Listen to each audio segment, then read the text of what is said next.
Hello again everybody and welcome back to Fusiller Blitz, and I'm continuing my series of real tanks, real stories. This time we're going to look at the Sherman VC, also known as the Firefly, and we're going to delve into Captain Radley-Walters, a tank ace in the Firefly, funnily enough. Now, the Sherman Firefly. A couple of myths to dispel. Firstly, this is not an American tank as such. It was based on an American tank, but the British took it and changed it around a bit, and it was only ever used by the British during the war. Afterwards it was sold to various other countries, and it was operational until the late 1950s, funnily enough. The name Firefly, it never actually carried that moniker throughout World War II. It was always called the VC, C designating 17-pounder gun, and the V meaning 5, because this was actually based on the Sherman 5, a Lend-Lease tank lent by the Americans, basically a Sherman, to the British. The Firefly moniker came way after the war when they were talking about it, and basically the reason it stuck is because when you fired this thing, the tongue of flame that shot out of it was so massive it would set things on fire around it, and if the gunner and the commander didn't close their eyes, they could be blinded. So we know it's an M4. Now, the M4 came around because of this tank, the M3 Lee. This was an American medium tank, funnily enough, used at the beginning of the war, wasn't very good, and there's the British version, the M3 Grant. Now, there is a difference between the two, it is mainly that top turret, but the hull is exactly the same. Now, the Americans wanted to upgrade it, so they came up with this, the T6 prototype, which was a better armoured tank, and it was a bit faster. And they liked the T6, and they knew they needed a heavier tank than the M3 Lee, because it had got annihilated at Kasserine Pass. So they came up with this. The T6 developed into the M4. Now, there are numerous variants of the M4. I'm not going to go into them all, I'm just going to give you the variants that led to the Firefly. This was the very first M4, and basically it was a welded hull rather than a cast. That led to this, the M4A1, which is a pure American tank. It's now cast rather than welded, and the Americans found this was better, and as you can see it's got these sort of lovely sort of rounded lines which was made to improve it. Now I'm going to jump a few variants and jump straight to this one, the M4A4. This was a Lend-Lease tank, and it went back to the welding, and as you can see those rounded lines had gone, and it's still got the 75mm gun, however. And whilst this is an M4A4, the British actually called it the Sherman 5. Said it was part of the Lend-Lease package that the Americans lent tanks to the British during the war. Now, the British absolutely loved this tank because, unlike the previous models, this had upgraded Chrysler engines, and it was also lengthened. This is a lot longer than the M4A1 and the other designations before it. The thing is, they didn't particularly like the gun, so they took this, the 17-pounder anti-tank gun, and they decided, well, this is a really good gun. I mean, it can penetrate most things, and it will give us an advantage on the battlefield. So some bright spark decided to marry this to the Sherman 5, and this is what you get. You get the Sherman VC, known during the war as the Mayfly, known after the war as the Firefly. Now, the thing about this tank, firstly, the gun didn't fit into that turret, so they had to sort of turn it 90 degrees and shove it in sideways. The other thing was, the recoil was hitting the back of the turret, and at the very back of the turret behind the gun is the radio operator, so they had to put an extra box on the back to stick the radios in, which is why, if you have a look, Sherman VCs have this box at the back. The box there was to obviously extend it to put the radio in, so the recoil stopped hitting the radios, which was a very strange design. And if you ever see a picture of one, it's a really crudely cut sort of hole, so they can put the radios at the back of the tank. But that is a unique feature of the Sherman VC. The other unique feature of the VC is that they dispensed with the hull machine gunner. And not a single Sherman VC Firefly has a machine gunner. Now, all this was done in preparation for D-Day. And the British intelligence felt that the Germans were going to field a lot of heavy tanks, namely Tiger 1s and Panthers. So they wanted this bigger 17-pounder gun to basically counteract that. They didn't see much action on day one, but they did see action after D-Day, when they started to sort of break out of the landing positions.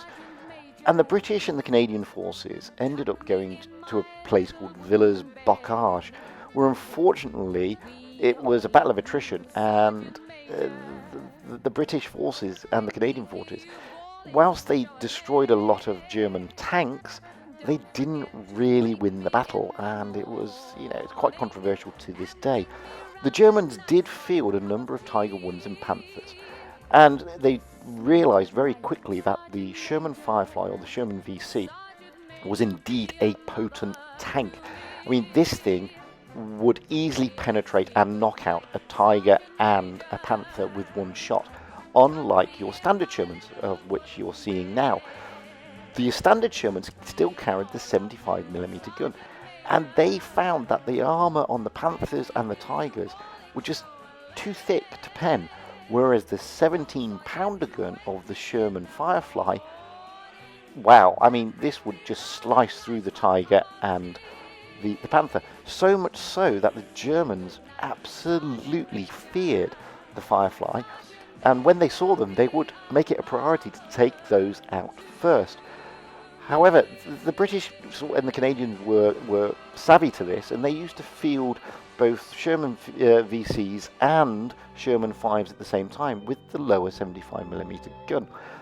They would also try and camouflage that bigger 17-pounder gun, so the Germans wouldn't actually realise it was a Firefly. Thing is, however, the biggest downside to the Sherman VC was its HE. Oddly enough, it wasn't particularly good with its HE rounds, much better with its armour piercing, but that was because it was an anti-tank gun in real terms. So the other reason they fielded the Sherman 5s in a mixed sort of regiment of tanks was because the 75mm gun had a much better attrition rate with its HE rounds.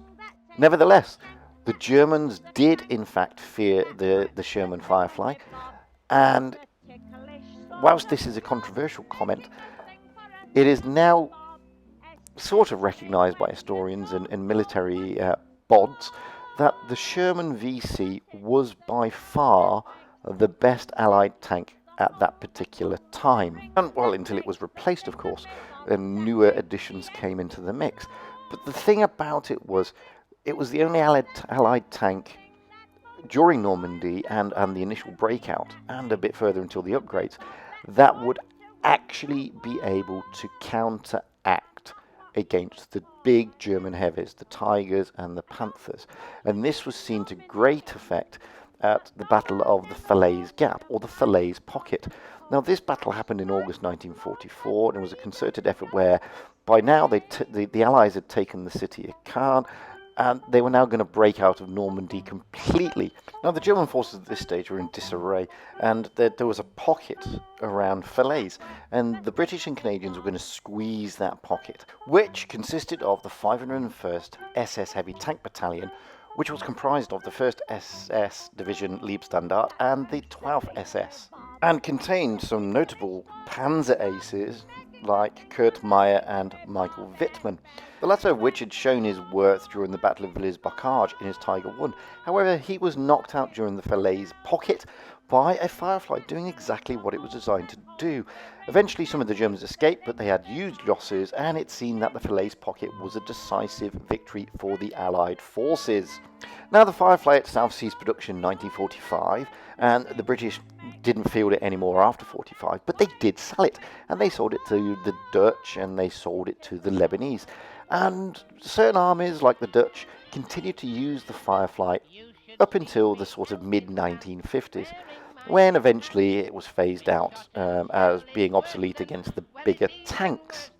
That was especially being developed post-war in the 1950s and 60s. However, this tank was formidable, and during the war it was very potent in the right hands. Which brings me nicely to this gentleman, Capt.Sydney Valpy Radley-Walters, CMM DSO MCCD, of the Canadian Army, and in a regiment called the Sherbrooke Fusilier Regiment, which is Canadian.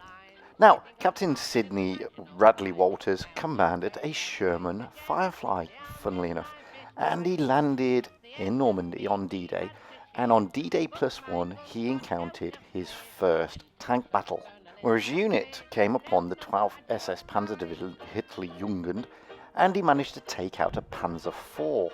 However, not everything always went his way, and during the vicious and ferocious battles around Caen, including Villers-Bocage, he was actually blown up in his tank on 3 separate occasions. He wasn't seriously injured, however. Majority of injuries included mild concussion and stuff like that. But he is on record as saying, when he was interviewed about this, you've got to be lucky, but you've got to lead from the front at the same time. You've got to see what the hell is going on if you're going to make any impact on the battlefield. Now, Captain Radley-Walters himself is renowned as an amazing tank commander, but he's also a tank ace in his own right. In fact, he is recognised nowadays as one of the first Allied tank aces. Now, he really came to the fore, however, during the battle for the Falaise Gap. During this battle, as I said earlier, his unit encountered the 501st SS Heavy Panzer Division, which was comprised of 2 very able units, the 1st SS Leibstandarte Panzer Division and the 12th SS Panzer Division Hitlerjugend, which was led by the very capable commander Kurt Meyer, a Panzer ace in his own right. It also included another German Panzer ace, Fritz Witt, and it also had, on loan to it from the 1st SS Panzer Division Leibstandarte, Michael Wittmann in his Tiger tank. Now, Michael Wittmann was a Panzer ace who had shown his true value at Villers-Bocage when the unit he commanded destroyed approximately 14 tanks, 2 anti-tank guns, and another 15-odd other vehicles in the space of about 15 to 20 minutes, majority of which had been attributed to Wittmann's tank itself. So the Battle of the Falaise Pocket was set to be tank aces against tank aces. You had the very able Canadian tank ace of Radley-Walters up against the very able tank aces of Kurt Meyer and Michael Wittmann, the latter of which was in his Tiger 1. Now, what happened next is kind of disputed. The Sherbrooke Fusiliers, under the command of Radley-Walters, did encounter the 501st SS Heavy Panzer Division, in particular the unit commanded by Michael Wittmann. Now, the Sherbrooke Fusiliers claimed that their unit managed to take out Wittmann's tank, Tiger turret number 007, but the Northamptonshire Yeomanry also lay the same claim. However, after the war, a TV programme called Battlefield Investigators carried out a sort of fact-finding mission. They discovered that the Northamptonshire Yeomanry were over a kilometre away from Wittmann's position, whereas the Sherbrooke Fusiliers were only 150. So it's fair to say that the Canadians got him. Now, no one's saying that Radley-Walters himself took out Michael Wittmann. There's no evidence to show that, but he was commanding that particular unit, so the credit does go to the unit of which he was commanding. What we do know, however, is that Radley-Walters himself took out over 18 German tanks and a shitload of other German vehicles, making him the foremost Allied tank ace of the Western Front during World War II, all of which he achieved in his Sherman Firefly. Radley-Walters survived the war. He was highly decorated. He ended up as a brigadier general before he retired from the military and passed away in 2015. He will be forever known as a formidable commander of a Sherman Firefly, showing the true ability of that tank. I've been Fujit. That has been the story of the Sherman Firefly and Radley-Walters.